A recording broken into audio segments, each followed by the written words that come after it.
The fluorescent lights hummed their tired song above me, casting everything in the diner with a sickly yellow glow that made even the freshest coffee look old. My feet screamed inside my worn sneakers. The left one had a hole near the toe that I'd covered with duct tape 3 days ago. The tape was peeling now, and I could feel the cold seeping through with each step across the black and white checkered floor. It was 11:47 p.m., 13 minutes until my shift ended. 13 minutes until I could finally sit down. "Sophia, table 7 needs a refill." Marge's voice cut through the clatter of dishes like a knife. She didn't look up from the register, her reading glasses perched on her nose as she counted the day's receipts for the 3rd time. "On it," I called back, grabbing the coffee pot with hands that trembled slightly from exhaustion. I'd been on my feet for 9 hours straight, covering for Jenny, who'd called in sick again. That made it the 4th time this month, but I couldn't complain. I needed the extra hours. The rent was due in 5 days, and I was still $60 short. The diner smelled like grease and burnt toast, mixed with the cheap pine cleaner we used to mop the floors.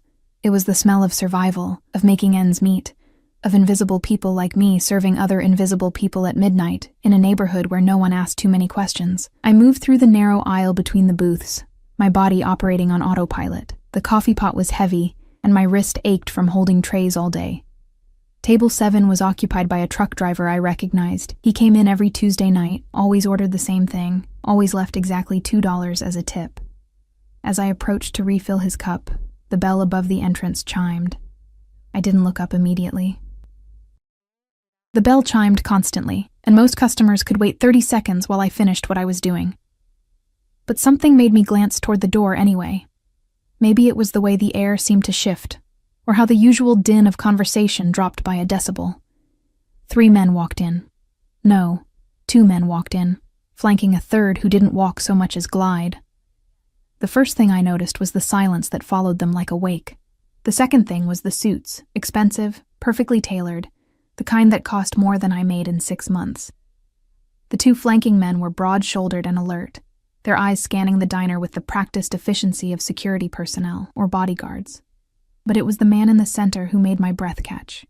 He was tall, with dark hair styled with deliberate casualness, touched with silver at the temples that only made him more striking. His face was all sharp angles and controlled power, a jaw that could have been carved from marble, lips pressed into a line that suggested he rarely smiled. His suit was charcoal gray, his shirt so white it almost hurt to look at, and as he moved, I caught the glint of expensive cufflinks catching the fluorescent light. He didn't belong here. None of them did. The scent reached me even from across the room. Something woody and expensive, cologne that probably cost more than my monthly rent. It cut through the grease and pine cleaner like a blade through butter. "Sophia, you gonna pour that coffee or just hold it?" The truck driver's voice snapped me back to reality. My hands shook as I poured, and I nearly overfilled his cup. "Sorry," I mumbled, setting the pot down and grabbing a rag to wipe the small spill. When I straightened, I found myself looking directly at the man in the center. He'd chosen a booth, the corner one with the ripped vinyl seat that we kept meaning to repair. His 2 companions remained standing, one near the door, one near the booth, their positions strategic, protective. His eyes met mine, and I felt it like a physical touch. They were dark, so dark they were almost black, and they held an intensity that made my pulse stutter. He didn't smile, didn't acknowledge me beyond that single, searing look. Then his gaze moved on, dismissing me as easily as he'd noticed me. I was invisible again. "I'll take their order," Marge whispered, suddenly beside me. Her voice was tight, and when I glanced at her, I saw something I'd never seen before. "Fear, you go clean table 4, but it's my section. Now, Sophia." Her hand gripped my elbow, surprisingly strong. "Trust me on this."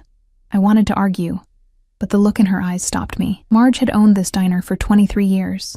She'd seen things, survived things in this neighborhood. If she was scared, there was a reason. So I went to table 4, cleared away abandoned plates, and tried not to watch the corner booth. Tried and failed. Marge approached them with her order pad, her usual confident swagger replaced by something careful, almost deferential. I couldn't hear what they said, but I saw her nod, write something down, hurry back toward the kitchen without meeting anyone's eyes. The next 20 minutes crawled by. The three men sat in that booth, and the entire diner seemed to revolve around them like planets around a dark star. Conversations continued, but quieter. People ate their meals faster, paid their bills, left. By the time Marge brought out their order, 3 coffees, nothing else, we were down to half our usual midnight crowd. I was wiping down table 9 when I heard it. The screech of tires, the horrible crunch of metal on metal, the scream. Everyone rushed to the windows. Outside, under the flickering streetlight, a car had jumped the curb and slammed into a lamppost, but it was the small figure lying motionless on the sidewalk that made my heart stop. A child. A little boy, maybe 7 or 8 years old, wearing pajamas covered in cartoon characters. I didn't think. My body moved before my brain could catch up. The diner door slammed open as I ran outside, my feet pounding against the cold pavement. Behind me, I heard shouting, but it was distant, underwater. The boy wasn't breathing. I dropped to my knees beside him, my hands already moving through the motions I'd learned years ago in a CPR class I'd taken at the community center. Check for consciousness.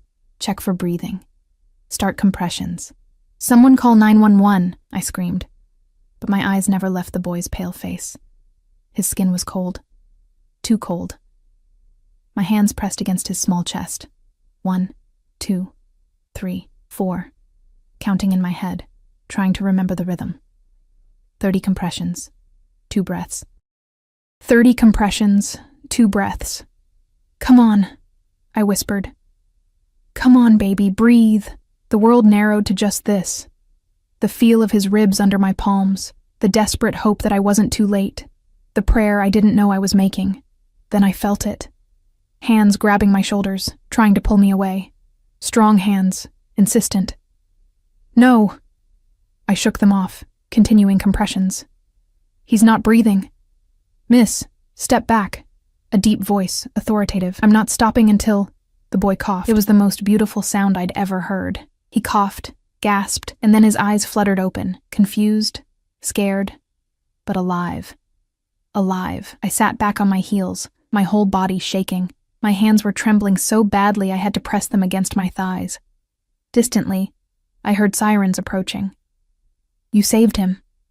The voice came from behind me, and when I turned, I found myself looking up into those dark, intense eyes. The man from the booth was crouched beside me now, close enough that I could see the fine lines around his eyes, the shadow of stubble along his jaw.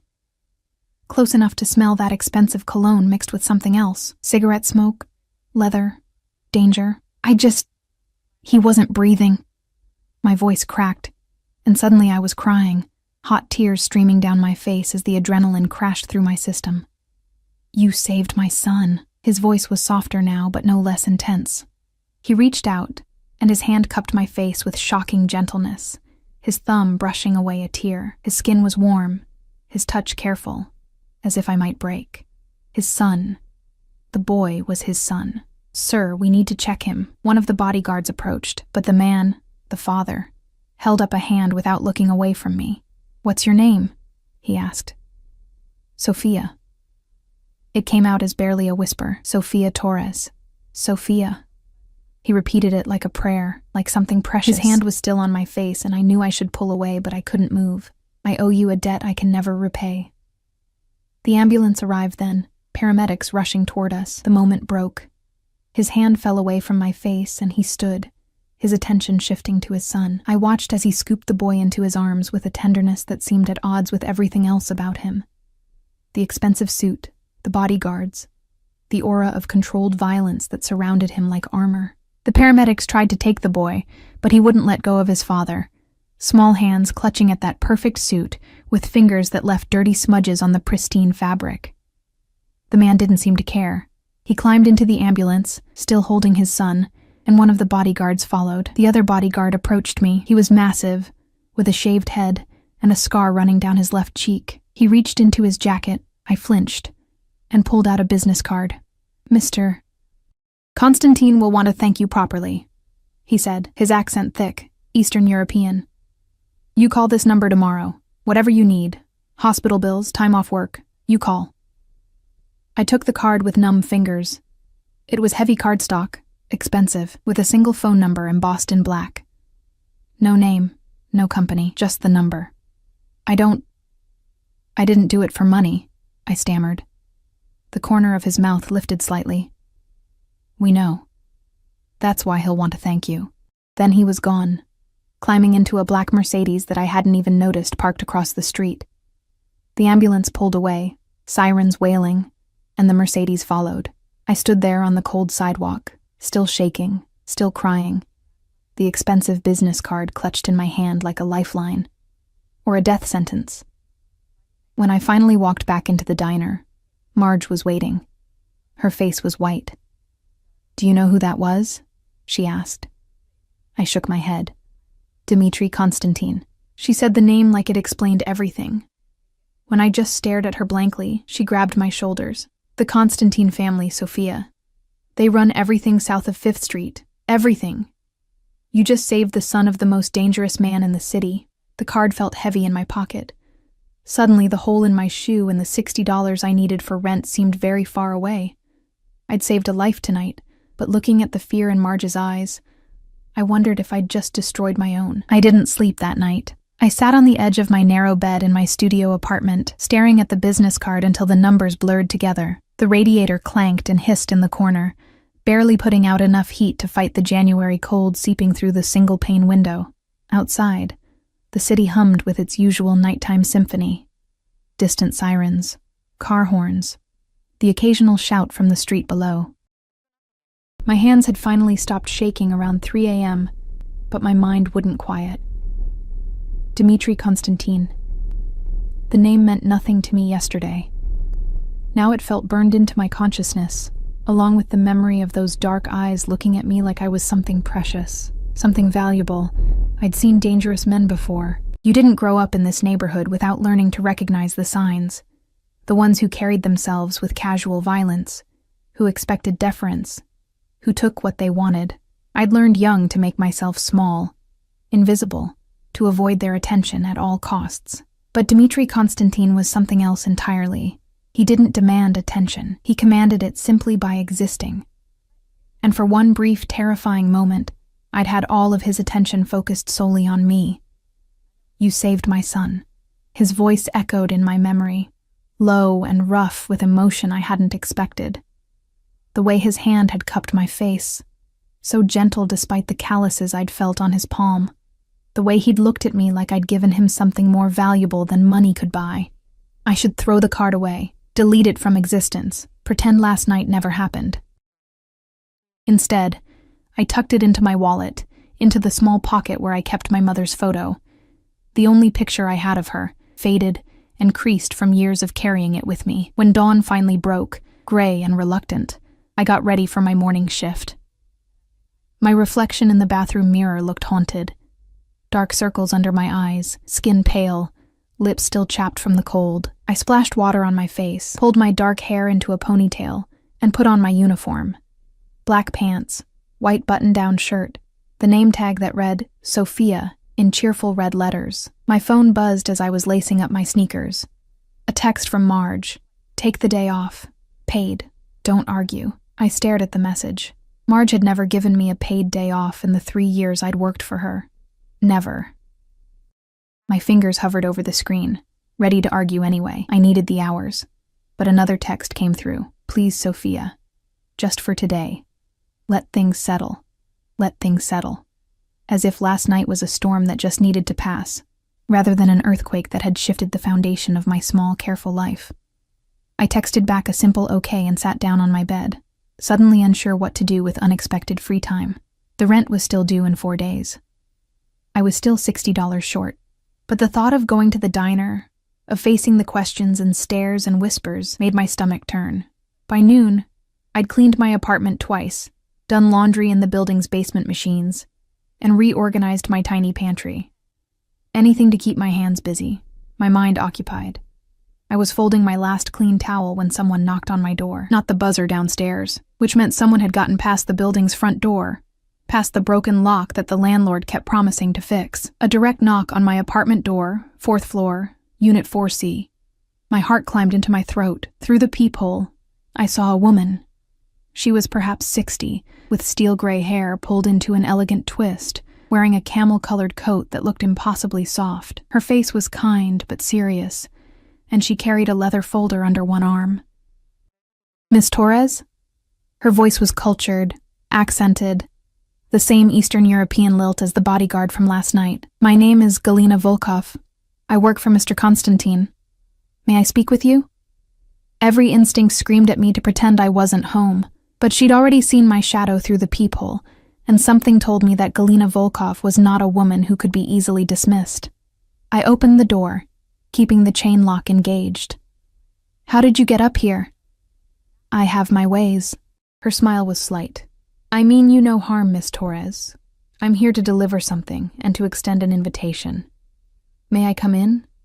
I assure you I'm quite harmless. Ask any of your neighbors. I introduced myself to Mrs. Chen on the second floor. Lovely woman. She told me about her grandson. Despite everything, I found myself unhooking the chain and opening the door."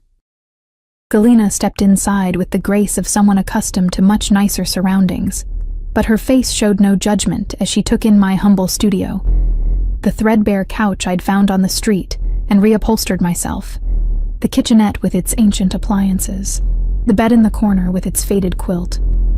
"Please sit," I said, gesturing to the couch, suddenly mortified by the contrast between her obvious wealth and my poverty.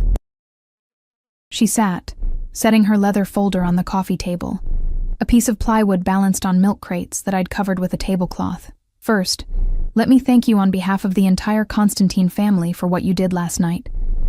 Alexei is Mr. Constantine's only child, his most precious treasure. You gave him back his son's life." Alexei. The little boy had a name now, an identity beyond the pale face and cartoon pajamas. "How is he?" I asked, sitting in the mismatched armchair across from her. "Recovering well, thanks to you. The doctor said if you hadn't acted so quickly." She paused, and I saw genuine emotion flicker across her composed features. "You saved him, Miss Torres, and the Constantine family does not forget its debts." She opened the leather folder and withdrew an envelope. Cream-colored, heavy paper, sealed with what looked like actual wax. She set it on the table between us. "This is for you, Mr. Constantine wanted to ensure you were compensated for missing work and for any expenses you might have incurred." I didn't touch the envelope. "I didn't do it for money. We know." Galina's smile was warmer now, which is precisely why Mr. Constantine insists. "Please, Miss Torres, open it." With trembling fingers, I broke the seal and withdrew a check. My eyes went to the amount, and the world tilted. $50,000. I can't. My voice came out strangled. "This is too much. It's what his son's life is worth to him," Galina said firmly.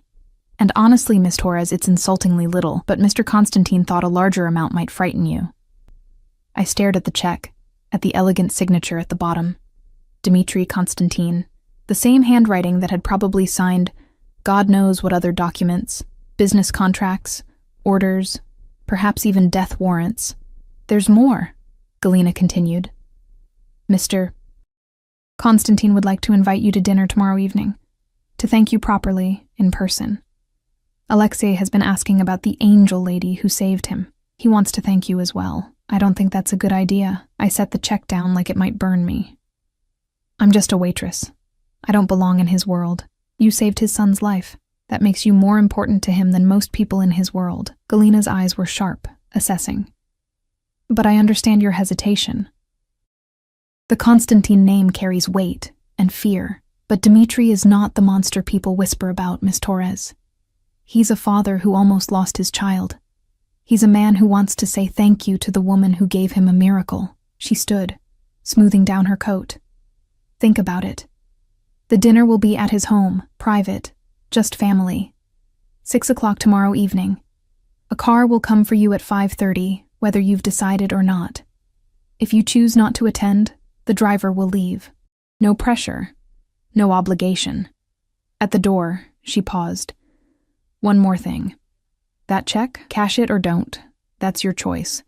But know that refusing it won't change what you did, or what Mr. Constantine feels he owes you.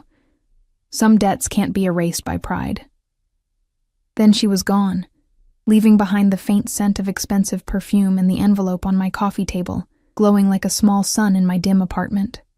I picked up the check again, my hands shaking. $50,000. I could pay rent for years, buy new shoes without holes, stop working double shifts, maybe even go back to school like I'd always dreamed. But there was no such thing as free money, especially not from men like Dmitri Konstantin. I thought about his hand on my face, the intensity in his eyes, the way he'd said my name like he was memorizing it.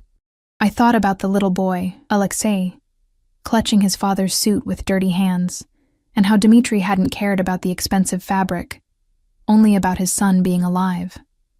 I thought about the bodyguards, the Mercedes, the fear in Marge's eyes, and I thought about how, for one moment last night, I hadn't been invisible. The next day and a half passed in a fog of indecision. I went to work. Marge tried to send me home again, but I refused and endured the stares and whispered conversations that stopped when I approached. Everyone knew what had happened. In a neighborhood like this, news traveled faster than light. Some people looked at me with respect, others with fear, as if I'd been contaminated by proximity to danger. A few avoided me entirely. I hadn't cashed the check. It sat in my wallet next to my mother's photo, both pieces of paper representing impossible things. Love I'd lost. Wealth I'd never imagined. By 5:15 p.m., the following evening, I was pacing my apartment in the only nice outfit I owned, a navy blue dress I'd bought from a thrift store for a job interview years ago. It was simple, modest, slightly too big in the shoulders. I'd paired it with my least worn flats and attempted to do something with my hair beyond a ponytail. The result was still obviously cheap, obviously borrowed from a life that wasn't mine. But it was the best I could do. At 5:28 p.m., I stood at my window and watched a Rolls-Royce pull up to the curb below. It was midnight blue, gleaming under the streetlights, so out of place on this broken street that it might as well have been a spaceship. A driver emerged, tall, broad-shouldered, wearing a suit and cap. He looked up at my building, patient, unhurried. I had 2 minutes to decide. The check in my wallet seemed to burn against my skin. The memory of Dmitri's eyes, of his gentle touch, of his son's pale face coming back to life under my hands, all of it swirled together into a momentum I couldn't fight. I grabbed my coat, threadbare, patched at the elbows, and headed downstairs before I could change my mind. The driver opened the door as I approached. He was the same bodyguard from the hospital, the one with the scar. Up close, he was even more intimidating. "Miss Torres," he said, with a small nod that might have been respect. "I'm Victor. Mr. Konstantin sent me to escort you." The interior of the Rolls-Royce was another world entirely. Leather seats soft as butter, warm air that smelled faintly of cedar, tinted windows that made the streets outside look like a different city. There was even a small bar, bottles of expensive liquor secured in custom holders. I sat with my hands folded in my lap, afraid to touch anything. As Victor pulled away from the curb, I watched my building disappear in the side mirror, the cracked steps, the graffitied walls, the life I'd always known shrinking into the distance. I was driving toward Dmitri Konstantin's home, toward his world, toward the most dangerous man in the city who looked at me like I'd given him everything that mattered, and I had absolutely no idea if I'd made the right choice or a fatal mistake. The city transformed as we drove. The crumbling buildings and potholed streets of my neighborhood gave way to tree-lined avenues, then to gated communities with manicured lawns that probably cost more to maintain than I made in a year. Victor drove in silence, his eyes occasionally flicking to the rearview mirror. Not to look at me, I realized, but to check if we were being followed. The thought sent ice down my spine. We drove for 40 minutes, leaving the city entirely. The houses grew larger, farther apart, hidden behind stone walls and iron gates. Old money lived out here, the kind of wealth that didn't need to announce itself. And apparently, new money too. The dangerous kind that bought its way in with cash and fear. Victor turned down a private road, stopped at a gate that opened silently at our approach. The driveway beyond was lined with lights, winding through landscaped gardens still green despite the January cold. Then the house came into view, and my breath caught. It wasn't ostentatious, no gold columns or marble statues. But it was massive, all clean lines and modern architecture. Glass and stone blended into something that looked like it belonged in a magazine. Warm light glowed from the windows, making it seem almost welcoming. Almost. Victor opened my door, and the cold night air rushed in, carrying the scent of pine and something flowering that shouldn't bloom in winter. My legs felt unsteady as I stepped out onto pristine pavement. "This way, Miss Torres." Victor gestured toward the entrance, where another man in a suit stood waiting. More security, I realized. How many people did Dmitri Konstantin employ, just to keep himself safe? The front door opened before we reached it. A woman stood there, Galina, wearing an elegant black dress that made my thrift store outfit feel even more inadequate. But her smile was warm, genuine, as she reached out to take my hand. "Sophia, I'm so glad you came. Mr. Konstantin is with Alexei, but they'll be down shortly. Come, let me take your coat." I shrugged out of my patched coat, watching as Galina handed it to yet another staff member without a flicker of judgment. The interior of the house was breathtaking. High ceilings, original art on the walls, furniture that looked both expensive and actually comfortable. But it was warm, lived in. I could see a child's drawing stuck to the refrigerator visible through the doorway to what must be the kitchen. A pair of small sneakers kicked off near the stairs.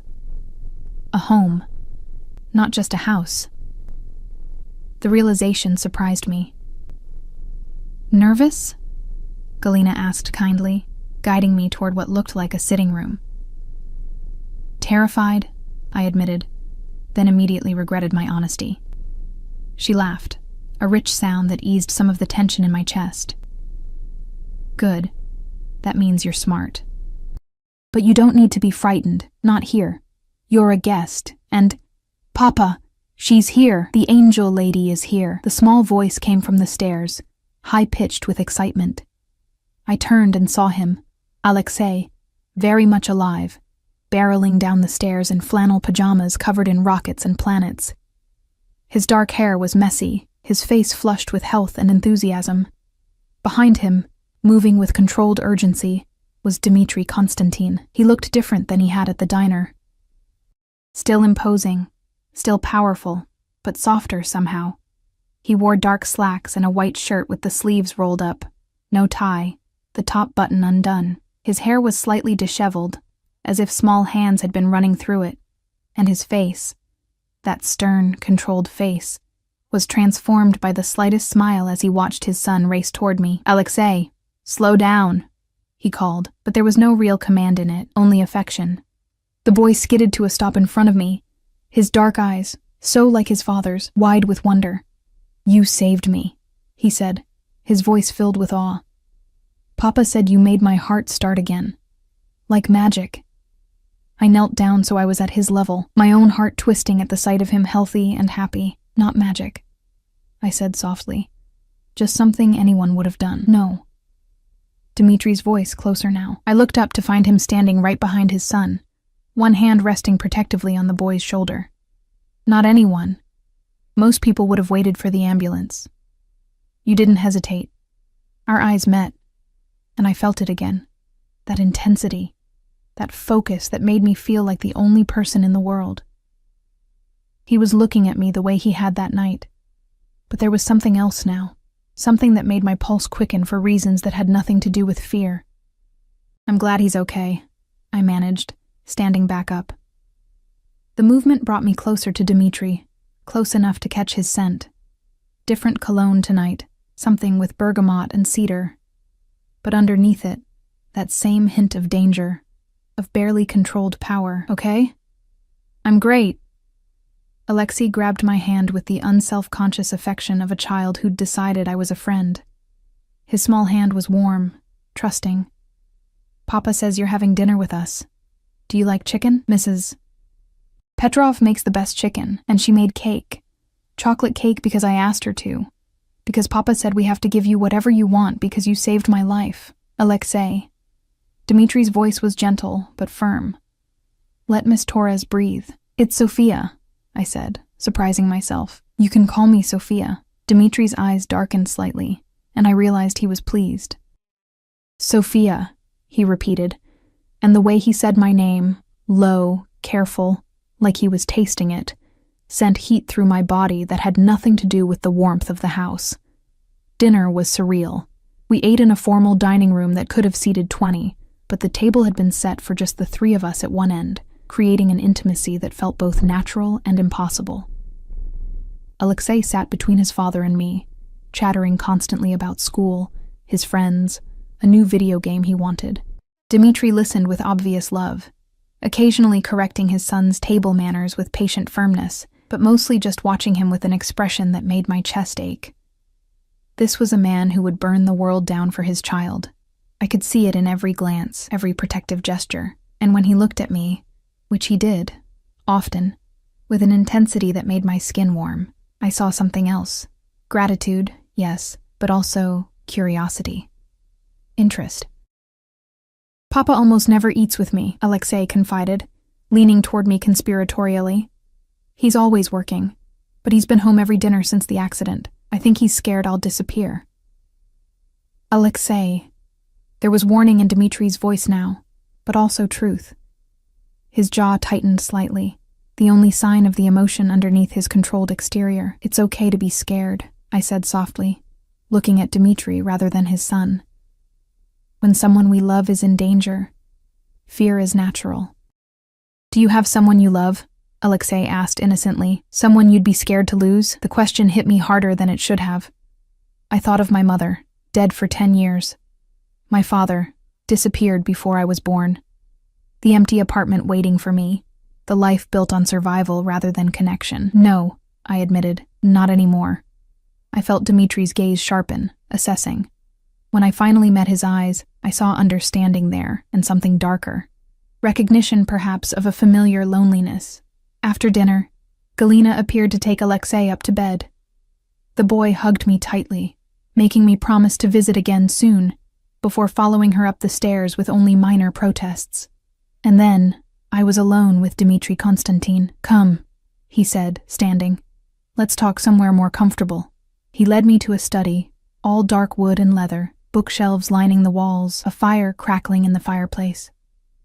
Through the windows, I could see the grounds lit by subtle landscape lighting, extending into darkness. He poured 2 glasses of amber liquid from a crystal decanter, handed me one. Our fingers brushed, and I felt the contact like electricity. Whiskey, he said, aged 20 years. I don't drink often, but tonight feels like an occasion worth marking. I took a tentative sip. It burned going down, but left a warm, smooth finish. Expensive, like everything else in this house. Dmitri sat in one of the leather chairs, gestured for me to take the other. The fire cast shadows across his face, highlighting the sharp angles, the controlled strength.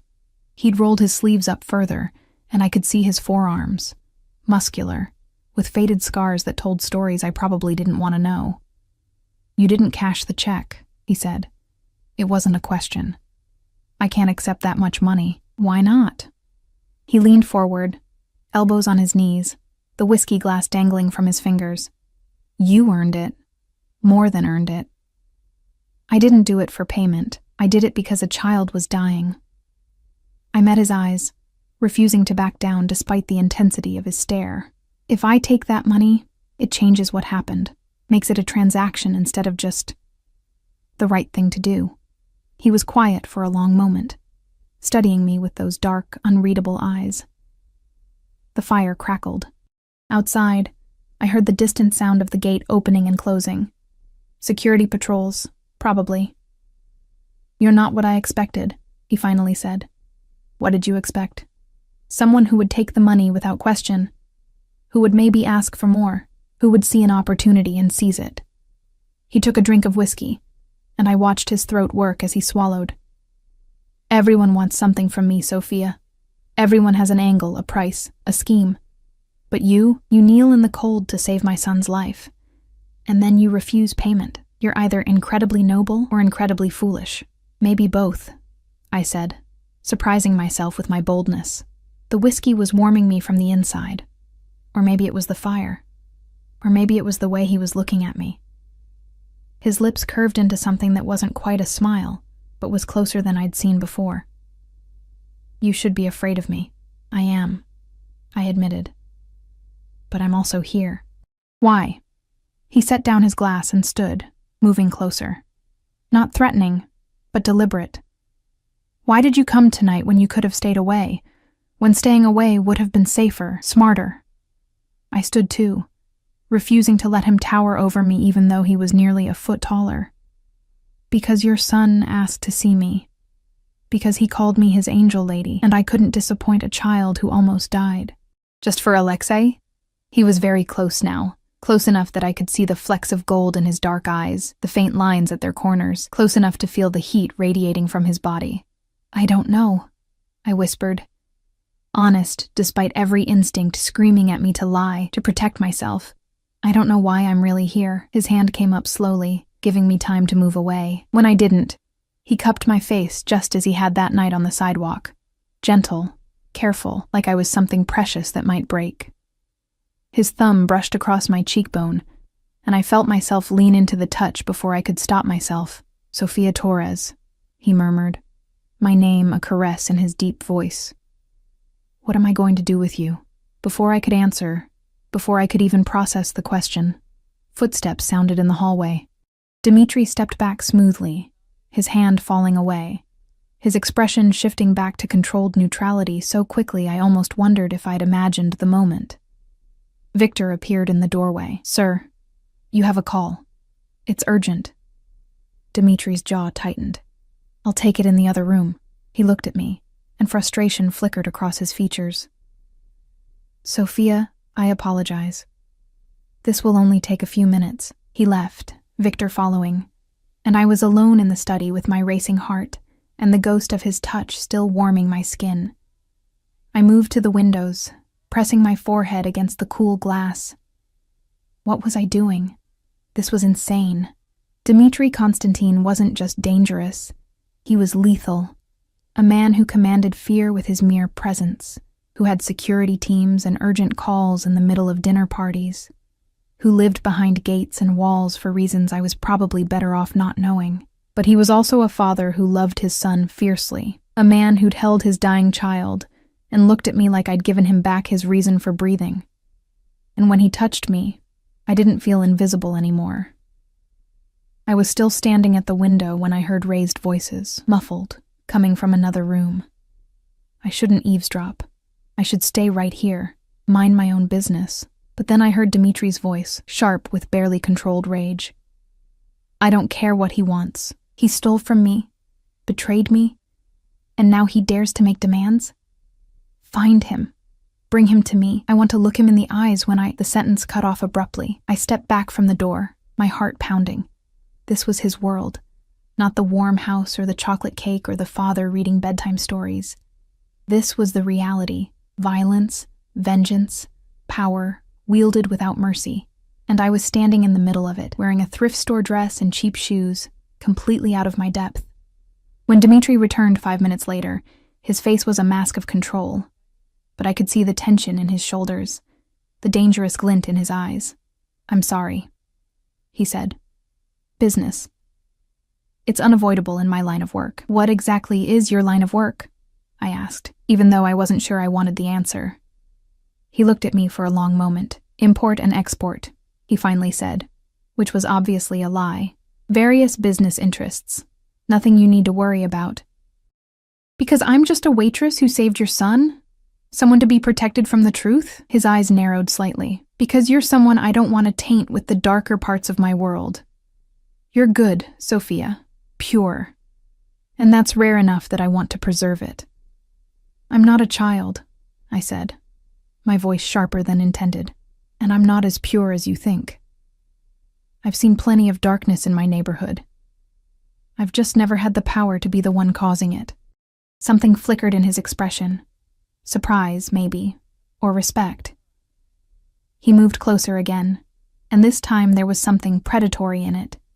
Something that made my pulse race for entirely different reasons than fear. You think you understand my world? His voice was low, dangerous. You think seeing crime in your neighborhood prepares you for what I do? For the choices I make? The things I've done? No, I admitted. But I think you're not as much of a monster as you want me to believe. He laughed, but there was no humor in it. You're wrong. Then why am I still here? Why not send me away? Let Victor drive me home. Forget this ever happened. I stepped closer to him, driven by something reckless and self-destructive. You could have just sent the check and been done with your debt. But instead, you invited me here. You had me meet your son. You're standing close enough to touch me but holding yourself back. Why? His control cracked just for a second. I saw it in the way his hands clenched at his sides, the way his breathing changed, because from the moment you knelt on that sidewalk to save my son, you've been the only thing I can think about, because you looked at me like I was human, not a monster. Because when I touch you, I remember what it feels like to want something that isn't built on fear or power or obligation. The confession hung between us, raw and honest. Then his phone buzzed, and buzzed again. He closed his eyes briefly, and when he opened them, the moment was gone, locked behind walls of control. Victor will drive you home, he said, his voice formal now, distant. Thank you for coming tonight, for being kind to Alexei, for... He stopped, shook his head. Thank you. He was dismissing me, sending me away before this, whatever this was, could go any further. I should have been relieved. Instead, I felt something close to devastation. Victor appeared again, as if summoned by telepathy. I followed him out of the study, down the hallway, past Galena, who pressed a small package into my hands, leftover cake, dear, and out into the cold night air. The Rolls-Royce waited, warm and safe and ready to take me back to my real life. I looked back at the house once before getting in. Dmitri stood in the doorway, backlit by the warm interior light, watching me leave. Even from this distance, I could feel the weight of his gaze. I'd come here thinking I was just thanking a grateful father, accepting a simple dinner invitation. I was leaving knowing I'd stepped into something far more complicated, far more dangerous. And God help me, I wanted to step even deeper. 3 days passed like a fever dream. I cashed the check, not because I'd changed my mind about accepting payment, but because my landlord had started leaving eviction notices on my door, and pride didn't keep a roof over my head. The bank teller's eyes had widened when she saw the amount, then narrowed with suspicion until she verified the check was legitimate. I'd walked out with a cashier's check for $50,000 burning in my purse like stolen goods. I paid my rent for the next year in advance, bought new shoes, actual comfortable ones meant for standing all day, got my apartment's heater fixed, put the rest in a savings account, and tried not to think about where the money had come from, or the man who'd signed it. Tried and failed. Dmitri Konstantin haunted my thoughts. The way he'd looked at me in his study, the confession that had spilled from his lips before duty pulled him away. You've been the only thing I can think about. The words played on repeat in my mind during every quiet moment, which was dangerous because waitressing gave you a lot of quiet moments between orders. I kept expecting something, another visit from Galena, a phone call, Victor showing up at the diner, but there was nothing, just silence, and the ghost of his touch on my face, and the memory of dark eyes that had looked at me like I mattered. Maybe that was for the best. Maybe he'd realized the danger of getting too close to someone from my world. Someone who couldn't understand his life. Maybe I was just a brief fascination, made interesting only by the circumstances of how we'd met. The thought hurt more than it should have. On the 4th day, I was wiping down tables during the lunch rush when Marge touched my shoulder. Sophia, you have a visitor. Says it's important.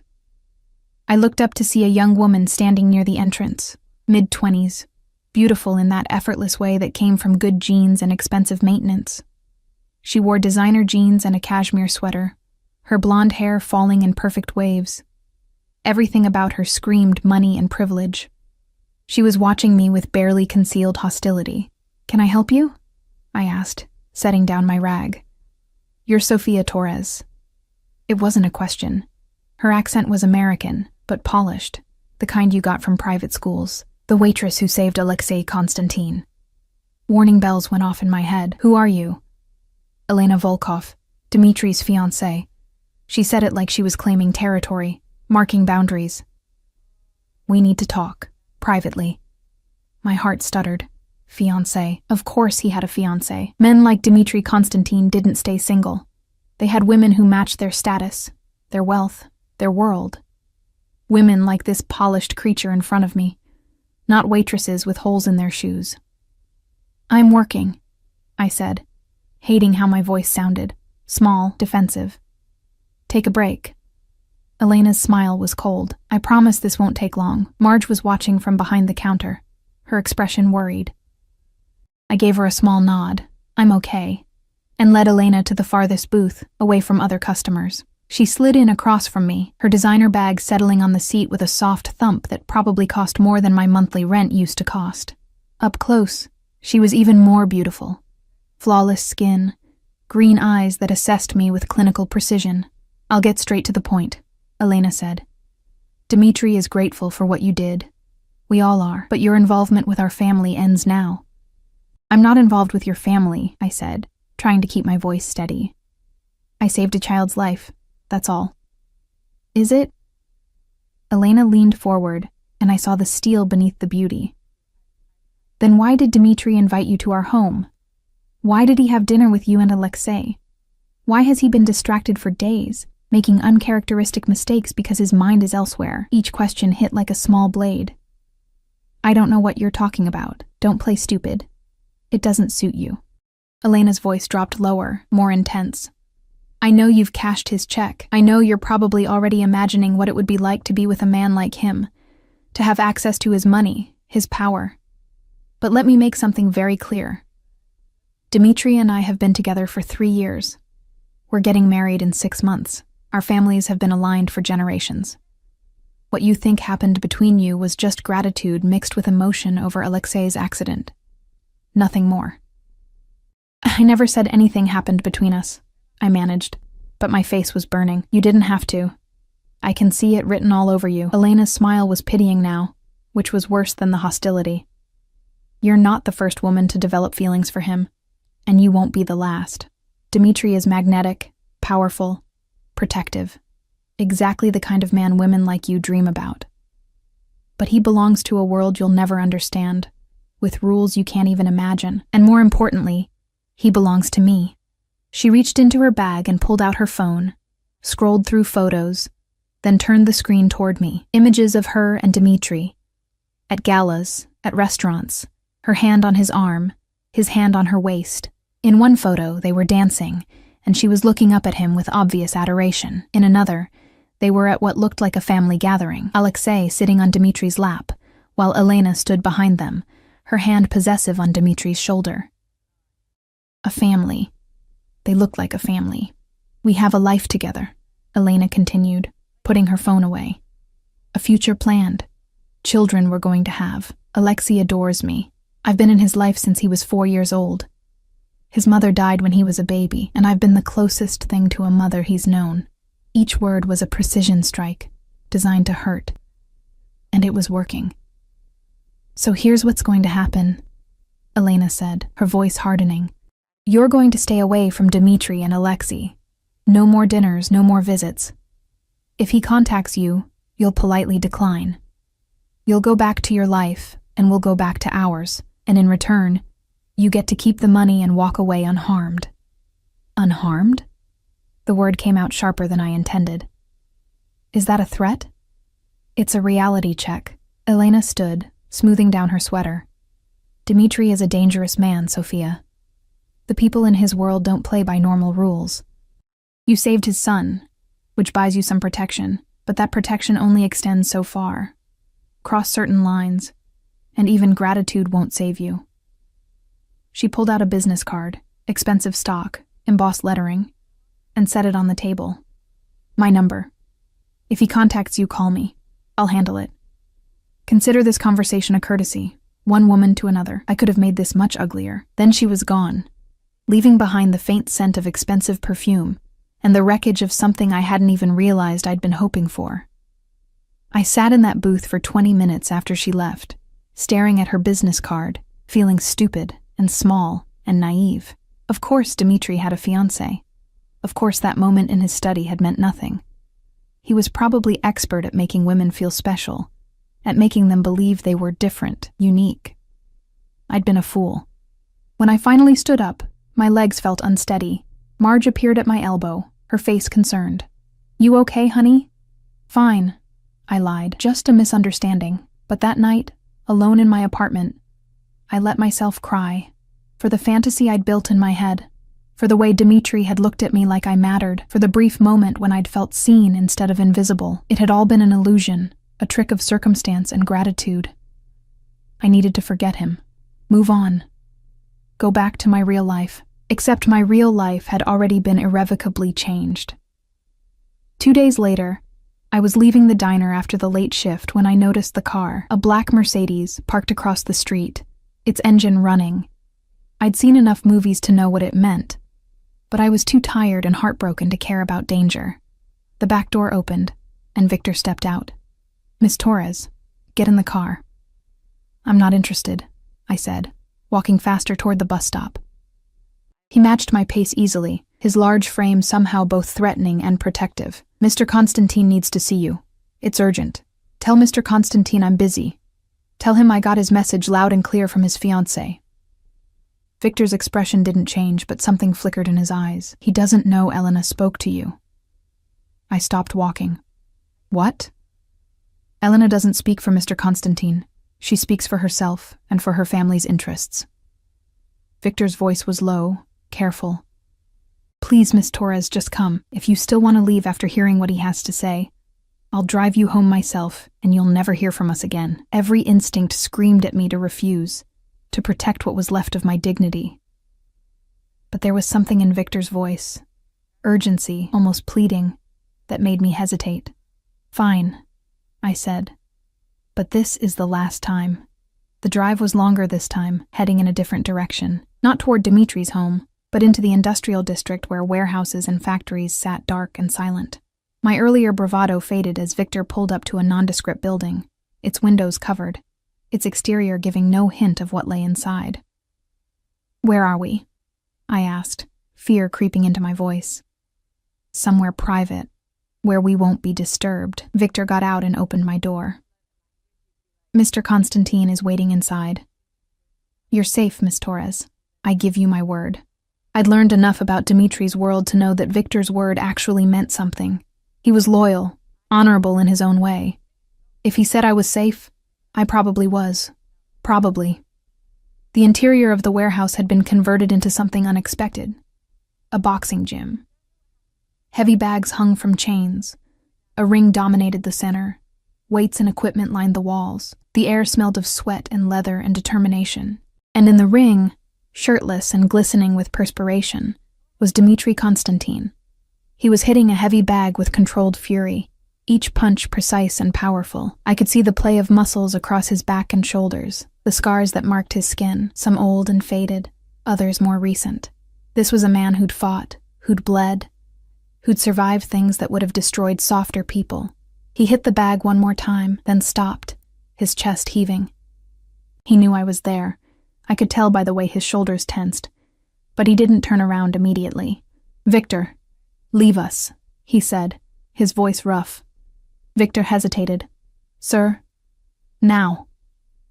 The door closed behind Victor, and I was alone with Dimitri in this cavernous space. Slowly, he turned to face me, and the intensity in his eyes made my breath catch. He looked different here, rawer, more dangerous. The polished businessman, the controlled father, those were masks. This was something closer to his truth. "Elena came to see you," he said. It wasn't a question. "Yes." "And she told you to stay away from me, that we're engaged, that I belong to her." He grabbed a towel, wiping sweat from his face and chest, but his eyes never left mine. "What else did she say?" "That I'm a fool for thinking our dinner meant anything. That you were just grateful, emotional. That I should take the money and disappear from your life." My voice was steadier than I felt. Was she wrong? Dimitri threw the towel aside and climbed out of the ring with lethal grace. He moved toward me, and I forced myself to stand still even as every instinct screamed at me to run, not from fear, from self-preservation, because the way he was looking at me was going to destroy me. "Elena Volkov is many things," he said, stopping just inches from me. "Beautiful, intelligent, connected to powerful families. Our fathers arranged our engagement years ago. a strategic alliance to strengthen business ties. She's been patient, waiting for me to set a date, playing the role of devoted fiancé. So she was telling the truth. The words tasted bitter. She was telling her truth, not mine. His hand came up, fingers grazing my jaw with the gentleness that contrasted so sharply with the violence I'd just witnessed. I never agreed to marry her, Sophia. I never proposed, never gave her a ring, never made promises I had no intention of keeping. Our families assumed, arranged, decided, but I didn't. Then why does she think? Because I allowed it.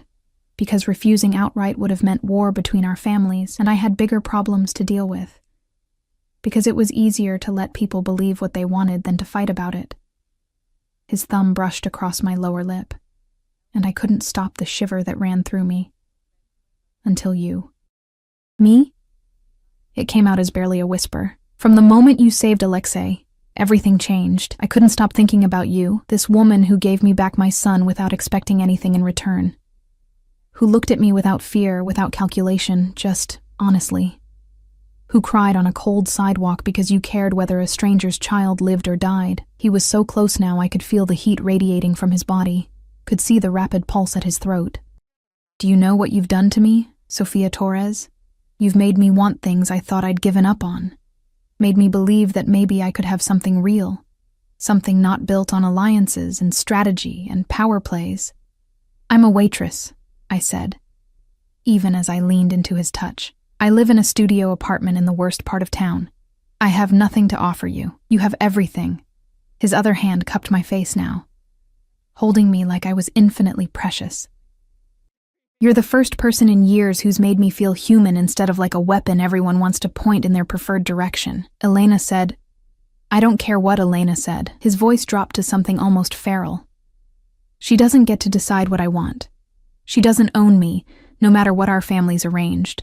And she sure as hell doesn't get to drive you away by making you think you mean nothing to me. Do I? I needed to hear it.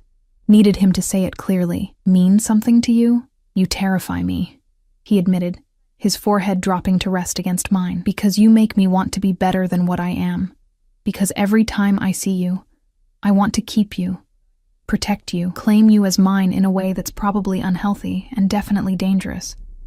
Because for the first time in my life, I'm willing to start a war over a woman.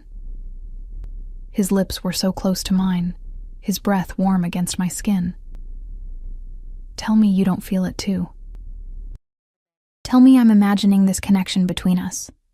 Tell me you want me to take you home and never contact you again. Tell me, Sophia, and I'll let you go. I should have said it. Should have protected myself, walked away, chosen safety over this terrifying, impossible thing pulling us together. Instead, I closed the distance between us and kissed him. The world exploded. His arms came around me immediately, pulling me flush against his body, one hand fisting in my hair while the other pressed against my lower back. The kiss was hungry, desperate, months of restraint shattering in an instant.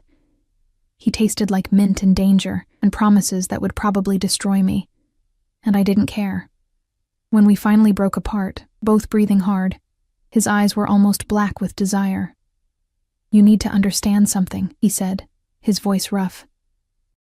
If we do this, if we cross this line, there's no going back. I'm not a good man, Sophia. I've done things that would make you run screaming. I have enemies who would love to use you against me.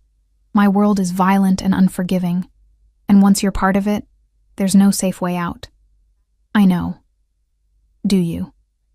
His hand tightened in my hair, not quite painful, but possessive. Because Elena was right about one thing. I am dangerous. Not just to my enemies, but to everyone close to me. Alexei's mother died because of me. Because someone wanted to hurt me and she was the easiest target. I couldn't protect her. What makes you think I could protect you? The confession cracked something open in him, and I saw the guilt. The fear he kept buried under all that control. Maybe I don't need protecting, I said softly.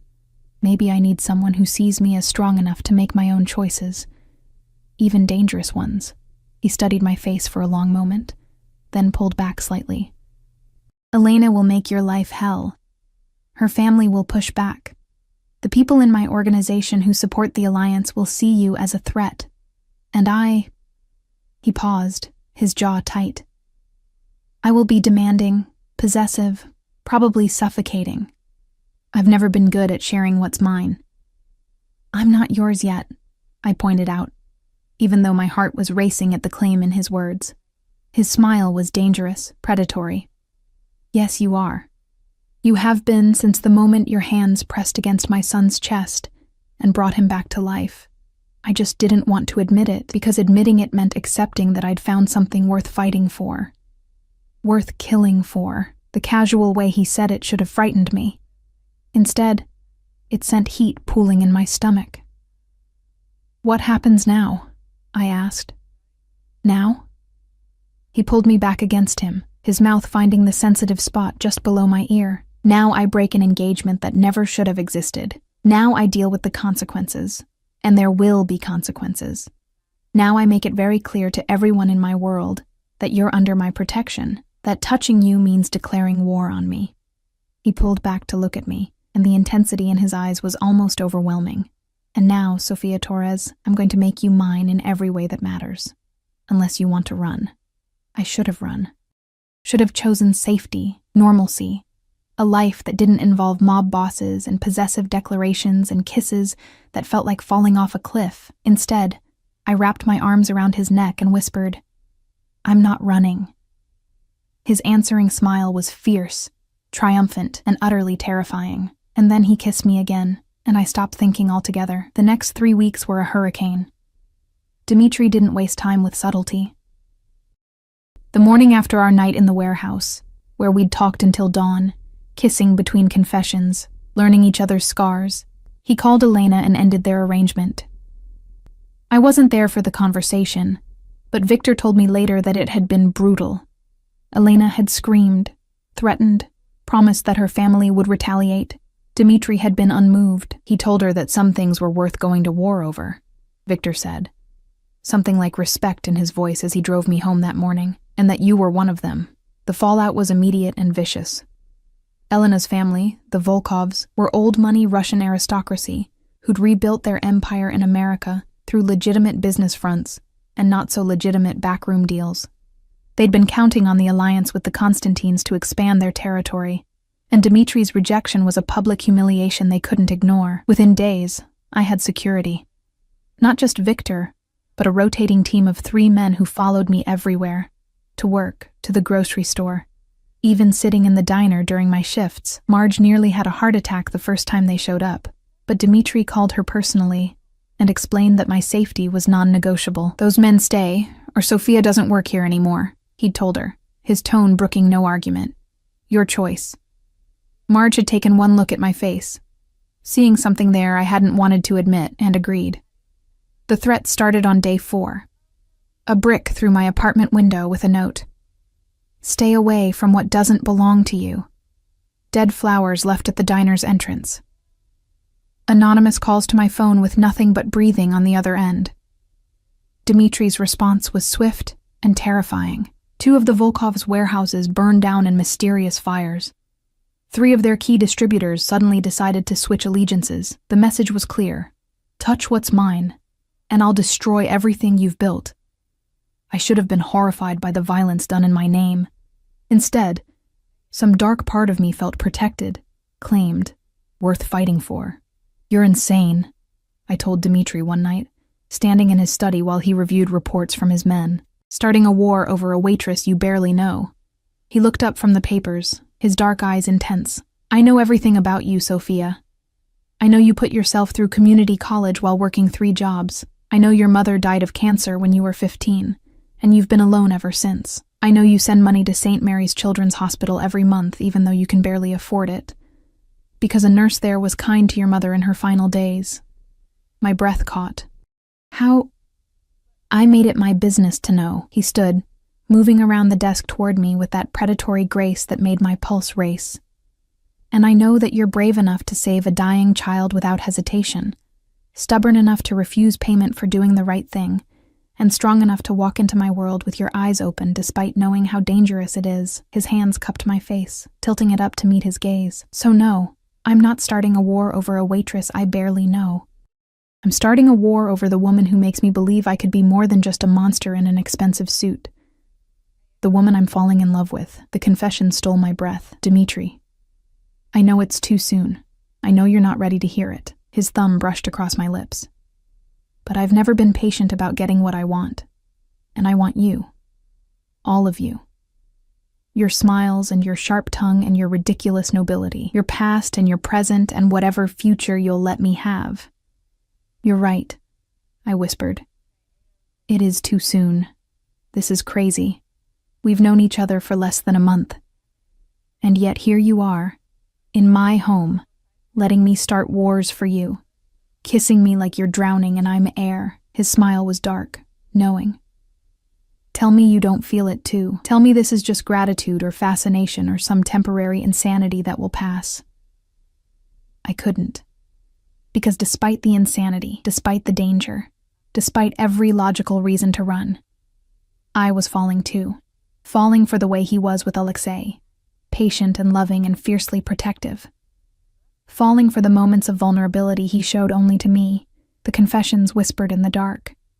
Falling for the man beneath the monster, the one who looked at me like I was his salvation. I feel it, I admitted. God help me. I feel it too. His kiss was possessive, claiming, full of dark promise. And I kissed him back with equal hunger, knowing I was signing myself over to something beautiful and terrible and completely irreversible. The war with the Volkovs escalated over the next 2 weeks. More property damage on both sides. 2 of Dimitri's men ended up in the hospital, one with a broken arm, another with a concussion. The violence was controlled, strategic, each move designed to apply pressure without triggering all-out bloodshed. But everyone knew it couldn't last. It has to end, Galina told me one afternoon, her usually composed face drawn with worry. We were in Dimitri's kitchen while Alexei was at school, and she was teaching me to make pelmeni, Russian dumplings that were apparently Dimitri's favorite. The other families are getting nervous. They're pressuring both sides to resolve this before it spirals into something that affects everyone's business. What does that mean? I asked, my hands stilling over the dough. It means there will be a meeting, a negotiation. The Volkovs will demand compensation for the broken engagement, for the public humiliation. She paused, choosing her words carefully. They may demand you. Ice flooded my veins. What? Not to hurt you. Even the Volkovs aren't stupid enough to murder someone under Dimitri's protection. But they could demand you leave the city. Stay away from him. Agree to never see him or Alexei again. She covered my flour-dusted hands with her own. And if you refuse, if Dimitri refuses, the violence will escalate. People will die. Maybe even innocent people caught in the crossfire. So I'm the problem. The words tasted bitter. If I just left, this would all go away. If you left, Dimitri would burn the city down looking for you. Galina's voice was gentle but firm. Don't mistake this for something you can fix by sacrificing yourself. He won't let you go. And honestly, I don't think you want to go either. She was right. Despite everything, the danger, the violence, the impossible complications, I didn't want to leave. I'd found something here, something I'd been searching for my whole life without knowing it. A home. A family. A man who looked at me like I was his entire world. The meeting happened 3 days later. Dimitri didn't want me there, but I insisted. This is about me, I argued. I deserve to be part of the conversation. We compromised. I would attend, but remain silent, letting Dimitri and his advisors handle the negotiations. Victor and 2 other guards would stay close, and at the first sign of real danger, they'd get me out. The meeting took place in neutral territory, a private room in an upscale restaurant owned by one of the old Italian families who'd been mediating the conflict. The room was elegant, windowless, with a long table and chairs that probably cost more than a car. The Volkovs arrived first. Elena looked stunning in a blood-red dress, her blonde hair perfectly styled, her face a mask of cold fury. Her father was with her, Mikhail Volkov, silver-haired and distinguished, with eyes like chips of ice. 2 bodyguards flanked them. Then Dimitri arrived, and the temperature in the room dropped 10 degrees. He wore a black suit that made him look like death in designer clothing, his face utterly expressionless. I sat beside him, Victor standing behind my chair like a sentinel. The mediator, an elderly Italian man named Don Caruso, opened the proceedings. We're here to resolve the dispute between the Constantine and Volkov families regarding the broken engagement and subsequent misunderstandings. Misunderstandings?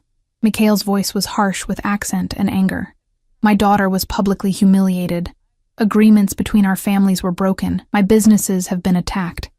This is not a misunderstanding. It's an act of war. An engagement I never agreed to was used to manipulate business arrangements I never approved, Dmitri said coldly. Your daughter claimed a position in my life that was never offered. When I corrected the misconception, you responded with threats against someone under my protection. So yes, Mikhail, there's been an act of war, but you fired the first shot. Mikhail's face reddened. That waitress has a name. Dmitri's voice dropped to something dangerous. Use it respectfully or we're done here. The tension was suffocating. Elena was staring at me with undisguised hatred, while her father looked like he wanted to leap across the table. Don Caruso raised his hands placatingly.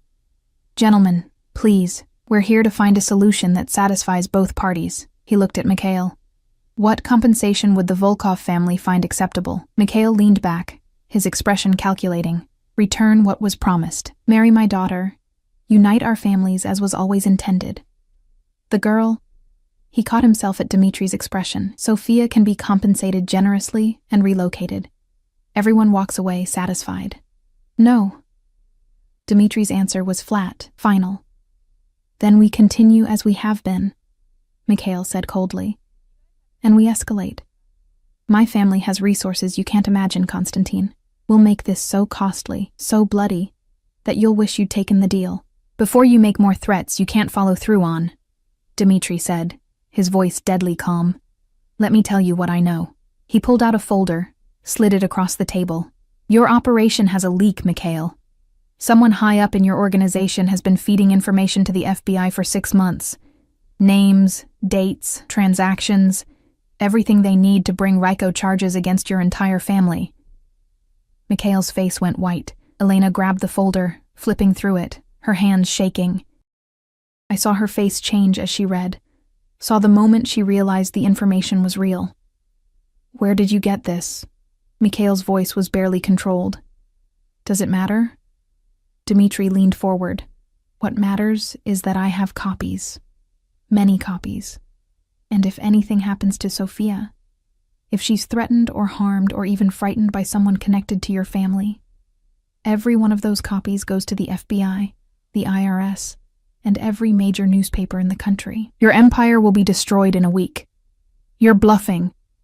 But Mikhail's voice lacked conviction. Am I? Dmitri's smile was cold. Test me. Please. Give me a reason to burn your world down. The silence stretched, heavy with threat and calculation. Finally, Don Caruso spoke. Perhaps there's a middle ground, Mr. Constantine. Would you be willing to offer some form of compensation to smooth over the social difficulties the broken engagement has caused? Dmitri looked at me, his expression softening slightly, then back at the Volkovs. I'll pay the Volkov family $2 million for any business disruptions caused by the situation. In exchange, they'll publicly announce that the engagement was ended by mutual agreement, with no hard feelings on either side. Elena will be presented as the one who ended it, protecting her reputation. And most importantly, Sophia Torres becomes completely off-limits. No threats, no intimidation, no contact. She's under my protection permanently. 3 million, Mikhail countered. 2.5, and I don't release the FBI information for 5 years, giving you time to clean up your operation. Dmitri's voice was firm. Final offer. I watched the calculation happen in Mikhail's eyes. The cost of continued war versus the cost of accepting terms. Finally, he nodded stiffly. Agreed. Elena stood abruptly, her chair scraping against the floor. You're making a mistake, she said, her voice shaking with rage as she looked at Dmitri. She's nothing. A nobody. She'll never fit into your world, never understand what you need, never be able to give you what I could have. You're wrong. Dmitri said, not unkindly. She's everything, and that's something you'll never understand.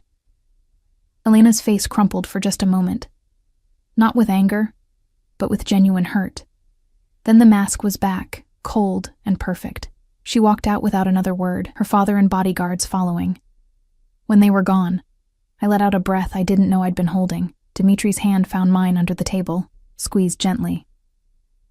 "It's over," I asked. "It's over," he confirmed. "You're safe. We're safe." Don Caruso smiled, the first genuine expression I'd seen from him.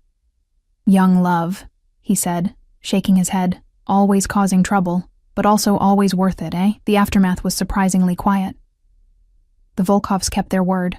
Within a week, society pages were reporting that Elena had ended the engagement amicably, that she was focusing on her own business ventures, that there were no hard feelings. The violence stopped. The threats disappeared. Life, impossibly, returned to something almost normal. I still worked at the diner. Dmitri hated it, wanted me to quit, but I refused to give up that part of my independence. We compromised. I cut back my hours and took night classes at the community college, working toward the degree I'd always wanted. Dmitri paid for it, and before I could argue, he pointed out that he'd spend more than that on a single business dinner, so I might as well let him invest in my education. Alexei became a fixture in my life. I'd pick him up from school twice a week, help with homework, take him to the park. He called me Sophia, but sometimes when he was tired or happy, it became Sophie, said with such affection that my heart ached. And Dmitri. Dmitri was everything he'd promised and more. Demanding, yes, possessive and protective to the point of suffocation sometimes, but also tender in ways that surprised me. Patient with my fears and insecurities about his world, fiercely proud of every small accomplishment in my classes. 6 months after the meeting with the Volkovs, on a warm summer evening, Dmitri took me back to the warehouse where we'd first kissed, but it was transformed now. Lights strung from the ceiling, a table set for two in the center of the boxing ring, candles everywhere. "What is this?" I asked, laughing as he led me inside. "This is where you stopped running from me," he said, pulling me close. "Where you chose me despite every reason not to. I wanted to celebrate that moment because it changed my life. We ate dinner in the ring where he'd once hit bags with controlled fury, where I'd once told him I wasn't running. The food was catered from the best restaurant in the city. The wine probably cost more than I used to make in a month, but what made it perfect was the way Dmitri looked at me, like I was his entire world. After dinner, as we stood in the center of the ring, he pulled out a small box. My heart stopped.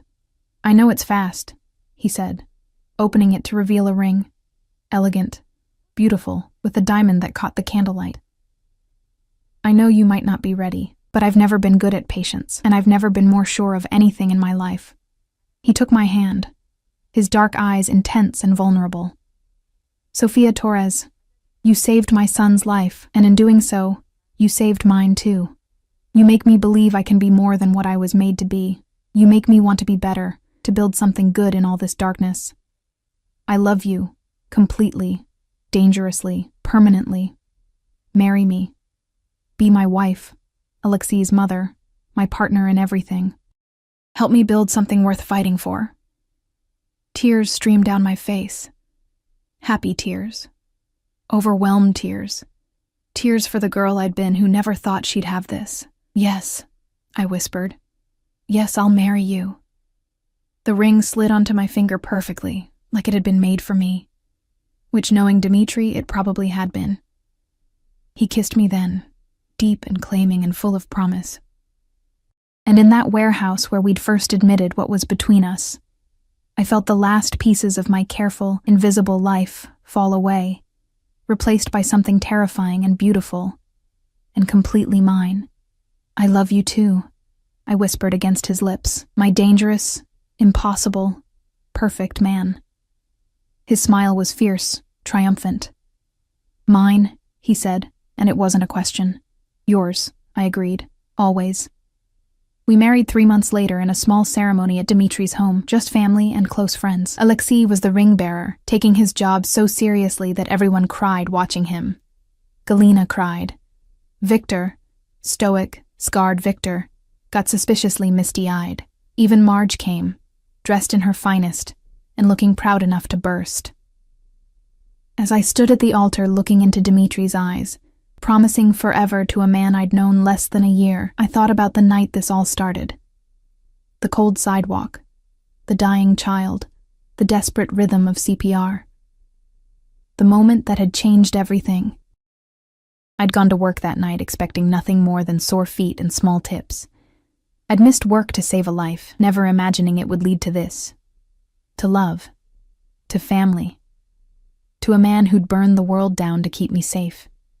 Dimitri's hand squeezed mine as the officiant pronounced us married, and when he kissed me, I tasted his love, his promise, his absolute certainty that we were meant for this. Mrs. Constantine, he whispered against my lips, and my heart soared. Mr.